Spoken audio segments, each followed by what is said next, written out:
السلام عليكم ورحمة الله وبركاته. كم جرتن كبجمتودا جالسمتوني هردفتوني برسيسا ورماب. الحمد لله أنا نجاكوت نجاني كي هنجار الله هن كبجادا باك جرتن مرس نجاو. دعوتو تنكي فيديو أراغن كيسات مسنجرين وانا أرى وانا جائبا في دجرا وانا أرى مسنجرين في السنين اسم برسيس. إذا دعوتو تنكي يا مسنجري وان بريدا وانا جائبا وانا دو تكا اتركچاتو ريوكين ركساتو ري أم سرسة بفار وانا أبديت كده سرسة جري چودا وان بريدا دا فيده. Hayya daawwattoota kiyya gama barumsaatiin darbuun duratti warroonni YouTube chaanaala keenyaaf haarawwataa tan baga nagaan dhuftanicha barumsa dabalataa argachuudhaaf chaanaala keenya sabskiraayib godhachuun dagatinaadha.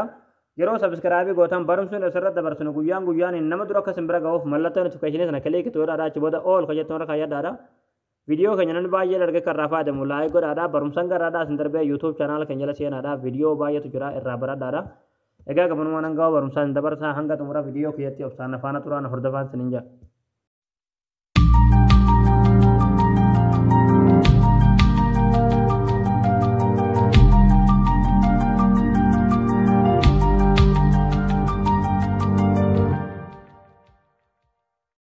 Hayya daawwattoota kiyyaa waan haarawaa messenjeriin fide kana argachuudhaaf dursa messenjera keessan update gochuu qabdan yookiin haaromsuu qabdan jechuudha. Akkuma barame haaromsuudhaaf pilaastorii keessan keessa galtanii haaromsan jechuudha.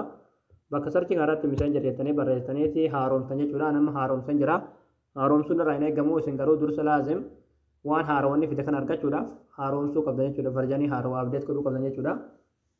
Yeroo haaromsitan jechuudha openirratti kilik gootanii irra galtanii yeroo haala kanaan irra galtan wanti haaroon messenjeriin fide jechuudha.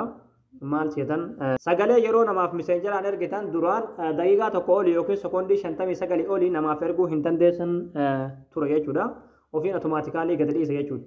Yookiin ofumaaf erga ture jechuudha. Amma garuu daqiiqaa tokko oli hanga barbaadan sagalee namaaf erguu ni dandeessan jechuudha.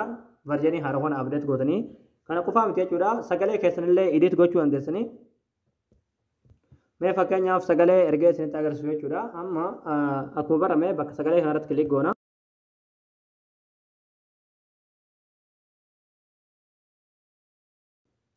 Yeroo dhaabtan haala kanaan isiniif fide jechuudha. Duraan akkana hin turre jechuudha. Amma asirratti akkuma asirratti isinitti hime jechuudha. Edit gochuu dandeessa sagalee keessan kana jechuudha. Fakkeenyaaf osoo sagalee namaaf ergitanii namni tokko yoo isinitti dhufe sagalee sana addaan dhaabdanii bakkuma addaan dhaabda sanaaf nama sana ergoo otoo hin taane itti dabaluu dandeessan jechuudha. Fuulduratti kunoo fakkiin pilaasii ni jirti jechuudha. Asirratti ni argitan jee yaada. Yoo barbaadan itti dabaluu dandeessan jechuudha. Amma fakkeenyaaf sekoondii 6 dhaabe sagalee kana.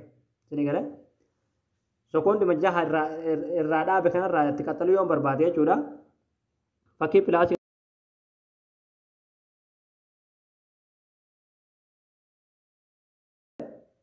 sekoondii 12 jechuudha. Haala kanaan dabaluu dandeessanii edit godhuu dandeessanii jechuudha.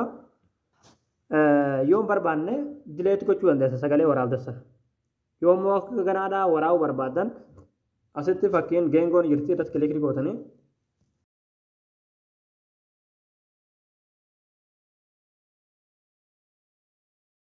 sagalee keessan dhaggeeffattanii illee namaaf erguu dandeessan jechuudha. Dursa cheekii gootanii yoo itti qaxxaluu barbaadan yoo gartee waan irraa hir'ate jiraates fuuldura kan dhootanii itti qaxxaltanii edit gootanii sagalee keessan namaaf salphumatti erguu dandeessan jechuudha. Daqiiqaa hanga barbaadan ammallee erguu dandeessan jechuudha. Akka duraanii daqiiqaa tokko qofaa miti jechuudha. Daqiiqaa 2-3 erguu dandeessan jechuudha. Haajaa keessan hundumaa waan dubbachuu barbaadan dubbattanii erguu dandeessan jechuudha. Sagalee 2-3 erguun isin barbaachisu jechuudha. Sagalee tokko keessatti waan dubbachuu barbaadan hunda dubbattanii namaaf erguu ni dandeessan jechuudha. Ammaaf kana amma kana eegaanii messenjerii haala kanaan bifa kanaan update gootanii raawwattanii booda jechuudha. Erguudhaaf seendi kaje waan kilik gootanii bas halaatul deema jechuudha. Akkuma argaa jirtan kana. Egaa daawwattoota kiyyaa wanti haaroon messenjerii fide kana ture jechuudha. Wanni sagaleedhaa kun hedduu takkan rakkisaa ture jechuudha. Duraan akkuma silattee isin ibsanii daqiiqaa tokko caalaa namaaf erguu hin dandeenye ture jechuudha. Yookiin sekoondii 59 caalaa jechuudha. Amma garuu bifa kanaan sirraa'ee jira. Akkasuma sagalee keessanillee edit gochuu dandeessanii irra deebitanii dhaggeeffattanii cheekii gootanii namaafillee erguu dandeessan jechuudha. Egaa daawwattoota kiyyaa isin egalee jeetan abdii qabaa barnoonni keenya har'aadhaa asirratti raawwataa barumsa bareedaa akka har'aadhaa kan argachuudhaaf chaanaala keenyaaf haaraa yoo taatan sabskiraayib gootanii maatii keenya ta'uu dagatanaadha. Akkasumas viidiyoo keenya namni baay'een argee kan raafaa deemu laayik sheer godhaadhaa barumsa birootti nagalti deebinutti waan hordoftaniif galatooma.